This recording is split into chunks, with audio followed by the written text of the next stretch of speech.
Have you ever had a boss who was, well, kind of a buffoon?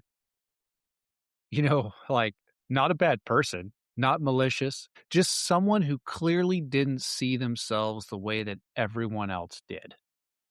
That's what we're talking about today, is that most leadership doesn't fail because of evil intentions. It fails because self-awareness is missing. Hey everyone, welcome back to the Northbound Podcast. I'm Chris, your host, and today we're talking about not being the buffoon in the room. Don't be the buffoon. And this is all about blind spots, power, language, and the work that we sometimes as leaders avoid. It's like what we don't want to talk about. It's what we don't want to address. We hope that we're not the buffoon, right? Nobody wants to be that. This podcast episode today, it's going to be part of something much bigger. I'm building a course on this, and it's about just self-awareness. That's what this course is going to be about. It's kind of about identifying your blind spots. What I eventually want to do is actually help people directly, personally with blind spots, help them see what those are. And so I'm calling it buffoon busting. And there's going to be a buffoon busting leadership checklist, buffoon busting feedback sheet, and a whole course that you can go to in the Northbound Approach community and check it out. So let's get started. We need to define what we mean by buffoon. And that's just what I'm calling it. But, normally, and maybe this isn't always the case, but a buffoon is not stupid. They're not evil. They're often just confident, maybe even successful and well-intentioned, but they speak without awareness of their impact, or they use their power casually or maybe ineffectively or inappropriately. They mistake comfort for competence, and they think that if they say, well, I didn't mean it that way, that the conversation is over. Not true.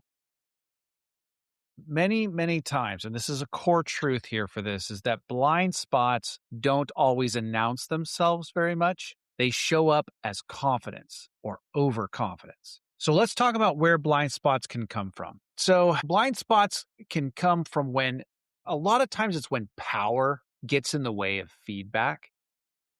And I've seen this so much through my career, is that as people either progress in rank or position or stature or whatever you want to call it, there's some power that comes into that position that distorts and stops people from correcting you, or there's laughter that's replacing honesty. There's approval that is just seen as approval, but it's actually through silence. So that silence just kind of becomes approval. The bottom line is, in all this, the more power that you have, the less likely someone is to tell you the truth. And this has been so frustrating to me over so many years, that as I would promote, I would find that I got less feedback. People were less likely to be open and honest with me. And I hated that so much because I wanted the feedback. I begged at certain times in my career. I just begged someone to tell me I was dumb. Just tell me I'm an idiot, please. I want to find out so I can fix it. Tell me. But we're so careful not to do that, aren't we? We're worried about what it's going to do to our career. We're worried about how someone's going to view us if we're open and honest with them, especially if they are in a higher position than us. One thing that happens as you progress in your career is that those past successes or a past culture can create false immunity or a sense of it. So have you ever seen, and this happened in some organizations I was in, where maybe they had a bad culture in the past, or maybe they had that kind of fraternity-like environment. And so when it was time for change to take place, when it was right to go a different direction, it was like, well, I've always talked this way, or that's just my personality, or people know I mean well. And so as that success or that past culture can kind of calcify bad behavior. A bad culture will protect the wrong things, like that's just how he is. How many times have you heard that? I think we all have. It's like, oh, well, he's just the guy that's going to say offensive things. That's how he is. The first thing you got to do is just accept it. He's going to say that, whatever. No, bad. Wrong. Don't do that. Don't just accept that that's how he is. And don't also accept or fall into the trap of he knows that that's just how he is. He may not know. If you go way back, one of the first episodes I did was just the fact that the dirtbag doesn't always know they're the dirtbag. They haven't gotten proper, effective feedback. So they're going along just being a dirtbag, and everybody else knows they're a dirtbag, but they don't.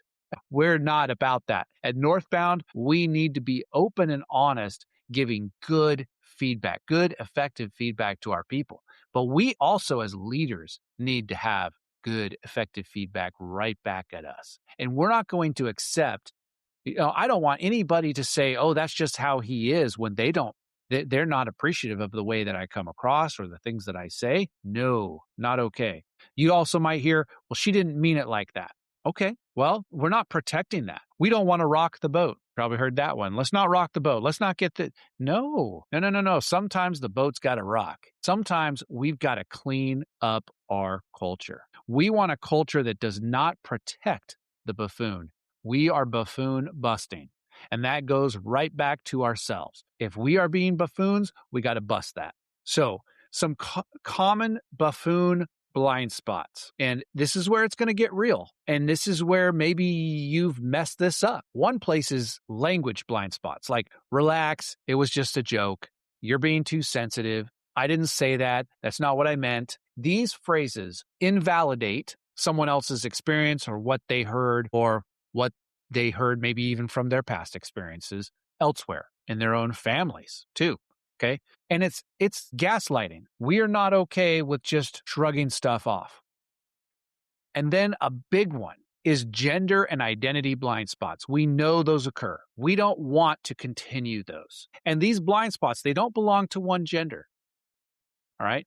They show up wherever power, insecurity, and unexamined experience intersect. Men often miss the mark in a few different areas. One, talking over women or dismissing ideas until they're repeated by a man. Let's be honest here. That happens. If you're a woman, you've probably experienced that. Men need to stop doing that. And if you may be even dismissing ideas from men. There may even be men that dismiss ideas from men until a woman says it. Either way, you're being a buffoon. If you explain things unnecessarily, which we call mansplaining. If there are people there, they don't need you to explain something over and over and over again, or explain something in a way that is condescending. We're not going to do that. Another way that men sometimes miss the mark is commenting on a tone or emotion or appearance instead of the substance, and labeling someone else's assertiveness as emotional. People are going to come across different ways in their assertiveness. If you label it as emotional, you are dismissing them. Now, women in leadership, they can miss the mark too sometimes. Women are not immune to blind spots, especially when their leadership roles in some cases have been hard-won, scrutinized, or are few and far between. And so some of the things that women can do in the workplace is view capable men as a threat instead of an asset, or interpreting maybe some disagreement as disrespect. Other ways is sometimes excluding others that just to avoid comparison, or withholding sponsorship instead of offering mentorship or something to that effect. And then a big one, and this is not just for women, actually, and none of these are really actually for just women or just men. And there's so many different people and how they can miss the mark on this. So sometimes either men or women, they get to a place where they've had to struggle to get there. And so they go, well, they should too. If I struggle to get here, so should they. Man, that's horrible. It's a horrible way to lead. Just because you struggled to get there doesn't mean that you should make it a struggle for someone else. We can always improve. We can always make it better. Let's focus on that and encourage people to do it. And it doesn't matter the gender. It matters where we are headed as a team. And what matters so much is just encouraging each other and building each other up and promoting people. An emotional authority blind spot, and this is a good place to talk about this, is intuition. So we all are going to have different intuition. We don't want to use our intuition as justification for exclusion. All right. And what I mean by that is we want to look at things outside of just the way I feel about it or what you personally want to see. That's why feedback is so important. That's why not making decisions in a vacuum are very important. Another way that we see emotional authority blind spots in the workplace is when dissent is shut down by reframing it as some type of flaw, a character flaw, or something to that effect. And we don't ever want to label pushback as ego or aggression. And this has probably harmed lots of different people in the workplace, but I think women get harmed by this a lot, is that their pushback is kind of seen differently, almost like a little, but I don't know. It might be like, she's always complaining. She has a chip on her shoulder. She has this, whatever. Okay. But yet that pushback is acceptable from men. And this happens all the time in the workplace. That needs to end. Don't shut down dissent. Accept dissent. Accept it in a respectful manner, right? Okay, so we're talking a little bit about gender here, but these blind spots aren't really about gender. Sometimes they are, but they're really at the core of it. They're about unexamined power and unmanaged insecurity. Both men and women protect their identity instead of their impact. Not all the time, but that is a trap. And many times we confuse leadership with control. At Northbound, we're not going to pretend that the blind spots don't exist. They do. But what really matters is that we have the courage to confront them. That's what I want to encourage you with.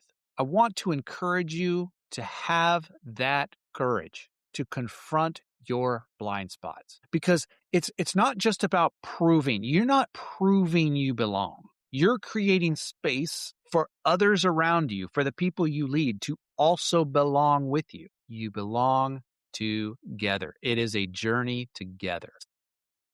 Some of these leadership blind spots that I want to highlight real quick today is one is, you've heard of the open door leader, right? Well, what if you have an open door leader who punishes honesty? That's not an open door leader. That's a leadership blind spot. You can't be an open door leader and punish people for coming through your open door and providing feedback. You welcome that. I have seen that. I have seen the open door leader who says that constantly. My door is always open. But everybody knows that when they go through his door, there's going to be some type of punishment for being bold and giving feedback. Favoritism disguised as trust. That's another big leadership blind spot. Here's what I mean by that. You may have somebody in your office that you show favoritism to, and you would say, well, I trust them, and so I treat them in that way, that they are clearly seen as a favorite in the office.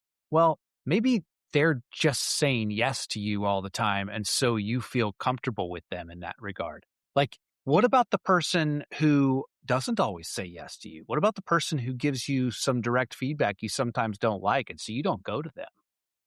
Now you have favorites. You say that it's because you trust them, but maybe it's just because they tell you what you want to hear.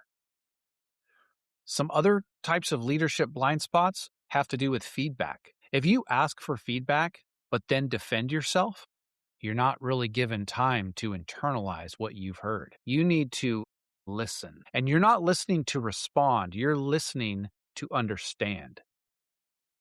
There's a big difference. And sometimes in feedback, you may immediately want examples. And wanting examples can be a good thing, but then we want examples just to dismiss them. You came across this way. Okay, well, tell me when I came across that way.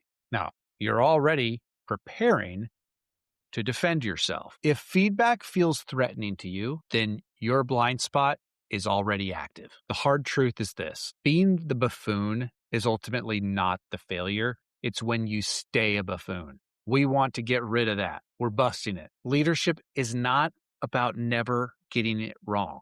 You're going to get it wrong. We all get it wrong. It's about what you do after you got it wrong, after you realize what you did. So now let's go the northbound way. What's something you could say? I missed that. That didn't land how I intended. That did not meet the mark. It is okay to say, I am sorry I said that. I should never have said it. Not, I'm sorry I said that. I didn't, I'm sorry you took it that way. No, no, no, no, no. I am sorry I said that. We want to replace certainty with some curiosity. So tell me more. What am I not seeing? Help me understand what you're telling me. Help me understand. I want to know. You're not going to lose any authority at all by asking. You're going to gain credibility, one, and then you're probably going to actually gain authority as well. You're not going to lose authority by asking questions. And then one of the things that the course is going to help you with is auditing your language, tracking phrases that you may default to when you're stressed. You're going to want to notice who goes quiet after you start speaking. And you need to pay attention to who never challenges you. That silence is big time data, and you need to be aware of it. And I want to help you be aware of it. You are going to build structures, and I am going to help you build structures that expose blind spots. And this is where the course is going to come in big time. Is we want to facilitate any feedback loops. We want to audit language and power. We're going to do role play scenarios, real-time coaching, leadership mirror sessions. You are not going to eliminate your blind spots by yourself. That's the point. You need someone to help you with that. And, this isn't easy. Heading northbound is a hard trail. This is the hard trail. And this is one where you need and we need to see ourselves clearly. It means that we're admitting our missteps, correcting course, and hiking on. We're not pretending that we've already made it. So if you're serious about leadership and you don't want to avoid blind spots, you want to hunt them, then this course that's on Northbound Approach is for you. It's not about shaming leaders. In no way is this about shaming you. This is about removing what's in the way. We want to help build a culture where clarity replaces crisis and chaos. And so the course online, like I mentioned, it's going to have checklists and feedback, and it's also going to have some videos that go deeper into each of these sections that we talked about today. And then at the end, there's going to be an opportunity for a one-on-one Zoom call where we even go deeper into maybe your blind spots and what you have seen. And I can help you see some of those things. We're going to do some role playing and some discussion about your workplace. Just what we want to do is just help you be a better leader for your people and for you. It's going to help you get promoted. Buffoon busting is leadership work. It's personal and it involves all of us. So you can reach me at chris@go-northbound.com. Go to our community, join up, follow along there, and I appreciate you. Thank you for tuning in to the Northbound Podcast today. Go lead boldly, humbly, confidently. You were created for this.